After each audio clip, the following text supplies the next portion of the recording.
नमस्कार, मैं तत्व गुरु आपका स्वागत करता हूं अपने YouTube चैनल सरल समाधान में। मित्रों, आज मैं आपको देवभूमि उत्तराखंड के उस महान देवता, उस महान वीर की कथा सुनाने जा रहा हूं, जिनके बारे में बहुत कम लोग जानते हैं। ये हमारा दुर्भाग्य भी है कि हमारी देवभूमि उत्तराखंड को, जिसे देवभूमि कहा जाता है, हमारे यहाँ के लोग देवभूमि के देवताओं के बारे में बहुत कम जानते हैं।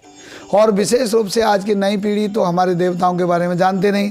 गिने चुने कुछ देवताओं के बारे में हमारे यहाँ के लोग जानते हैं, और कुछ लोग जो है हमारे यहाँ के कुछ देवताओं के बारे में जानते हैं, जैसे गुलजू, भोलानाथ जी, गोरखनाथ जी, कुछ ऐसे प्रमुख देवताओं के बारे में जानते हैं, और वो भी पूरा नहीं, आधा अधूरा, बस इतने से ही समझ लेते हैं कि हमने देवभूमि के देवताओं के बारे में जान लिया।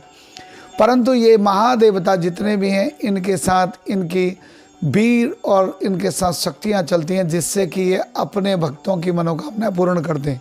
भगवान देवादिदेव महादेव ने हमारी इस देवभूमि उत्तराखंड की रक्षा के लिए क्या किया कि तब यहाँ हर जगह पर अपनी उस शक्ति को 50 भागों में विभक्त किया, और जो कि 50 शक्तिपीठ कहलाई। और उन 50 शक्तिपीठों की रक्षा करने के लिए भगवती पराम्बा जगदम्बिका के साथ 52 वीर भी बनाए। उन 52 वीरों में भगवान काल भैरव और भगवान वटु भैरव दो देवता जो है क्या है कि हमारे यहाँ के वो तो हमेशा देवादिदेव महादेव के साथ रहते हैं। उसके अलावा जो 50 अन्य वीर थे, वो सब माँ भगवती पराम्बा जगदम्बिका के उन शक्तिपीठों की रक्षा करने के लिए जाते हैं। और साथ में भगवती पराम्बा राजराजेश्वरी नंदा भगवती की रक्षा के लिए, भगवती नंदा राजराजेश्वरी की रक्षा के लिए 64 योगिनियों का भी भगवान ने प्राकट्य किया। वो 64 योगिनियाँ और 52 वीरों के साथ भगवती पराम्बा जगदम्बिका अपने भक्तों के कष्टों को दूर करने के लिए अपने भक्तों के सामने यथा समय में अनेक प्रकार से प्रकट होती हैं। और जब भी कोई भी भक्त जब अपनी आर्तनाद, अपनी धात लगाता है अपने देवताओं को, तो वह अपने वीरों के साथ, अपनी योगिनी शक्तियों के साथ भगवती पराम्बा वहाँ पर प्रकट होती हैं। तो मित्रों, आज उन्हीं वीरों में एक वीर हैं लाकुड़ वीर, यानी कि जिन्हें लाकुड़ देव भी कहा जाता है। सबसे पहले इन्हें लाकुड़ वीर के अलावा इनका नाम है असली में लकड़धारी वीर, यानी ये लकड़ी को धारण करते हैं। यानी कि इनके हाथ में एक दंड है, और दंड धारण मात्रेणम नरो नारायणम भवेद, यानी कि ये भगवान नारायण की जैसे अपार शक्ति रखने वाले हैं। और इनके दंड को जिस दिशा में ये फेंकते हैं, उस दिशा में यह सहस्र योजन तक किसी भी प्रकार की भूत प्रेत पिशाच नकारात्मक ऊर्जाएं वहाँ नहीं आती हैं। जब भी देवताओं के यज्ञ अनुष्ठान, जागर और कुछ भी लगाई जाती है, तो उससे पहले हर दिशा की ओर उन 52 वीरों को भेजा जाता है। इसलिए दक्षिण दिशा की ओर की रक्षा के लिए भगवान लाकुड़ देव को, यानी लाकुड़ वीर को, उन्हें दंड के साथ उस दिशा की रक्षा करने के लिए जहाँ जो है वहाँ पर स्थापित किया जाता है। उनसे कहा जाता है कि दक्षिण दिशा से आने वाली सभी नकारात्मक ऊर्जाओं को, भूत प्रेतादिक पिशाचादिक बाधाओं से आप हमारी रक्षा करेंगे। तो लाकुड़ देव, लाकुड़ वीर बहुत शक्तिशाली हैं, और ये भगवान भैरव जी के ही रूप माने जाते हैं, क्योंकि जितने भी 52 वीर हैं, सब उनके प्रतिनिधि भगवान भैरव जी। भैरव शब्द का मतलब लोग भैरव को जानते नहीं। भैरव यानी कि भय रव, यानी भय माने जिनके द्वारा, भय माने भयानक, रव माने ध्वनि, यानी जिनके द्वारा भयानक ध्वनि करके, अट्टहास करके नकारात्मक ऊर्जाओं को वहाँ से भगाया जाता है, उन्हीं को भैरव कहा जाता है।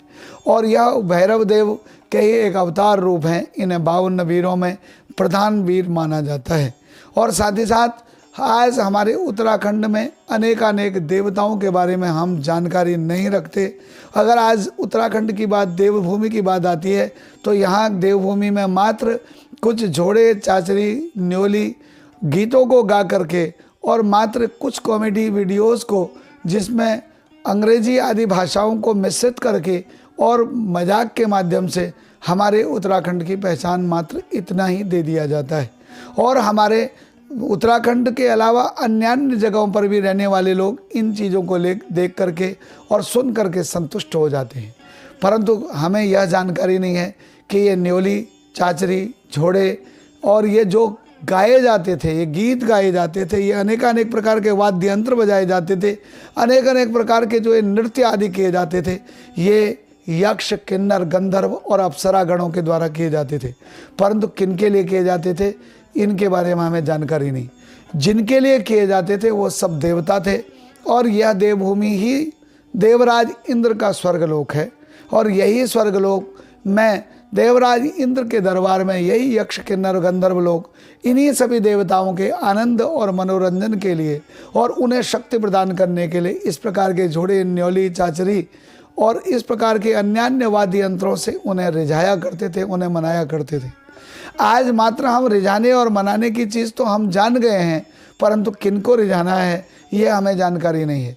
तो हम कोशिश कर रहे हैं कि हम अपने YouTube चैनल के माध्यम से आप सब तक उन देवताओं के बारे में आपको जानकारी दें जो कि लगभग लुप्तप्राय हो चुके हैं। और जब देवता लुप्तप्राय होते हैं तो उनकी शक्तियाँ कम होने लगती हैं और नकारात्मक शक्तियाँ बढ़ने लगती हैं, और नकारात्मक शक्ति बढ़ने से हमारे उत्तराखंड के वासी, चाहे वो दुनिया के किसी कोने में रहते हैं, उन्हें अनेक प्रकार के कष्ट और दुविधाएं होने लगती हैं।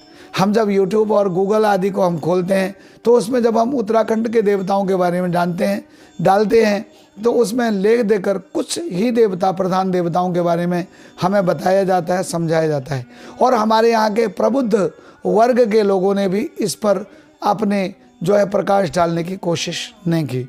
हमारे गुरुदेव की आज्ञा से और उनकी कृपा से हम अनेक प्रकार के देवताओं के बारे में प्रकाश डालने की कोशिश कर रहे हैं। पुनः ऐसे ही दूसरे किसी देवता के बारे में और उनकी शक्तियों के बारे में आपके सामने नई वीडियो के साथ आता हूं। जिन्होंने हमारे चैनल को सब्सक्राइब नहीं किया, सब्सक्राइब कीजिए और लाइक कीजिए, और हमारी इस वीडियो को, जो हमारे देवभूमि के देवता हैं, इनके बारे में हमारे अन्य लोगों तक भी इसको पहुंचाइए। तभी तो लोगों को पता चल सकेगा कि देवभूमि में हकीकत इतने देवता हैं और ऐसे ऐसे कार्य कर सकते हैं, ऐसे अपने भक्तों की के ऊपर कृपा कर सकते हैं। पुनः नए वीडियो के साथ फिर आपके साथ मिलता हूँ। तब तक हर हर महादेव, नमस्कार।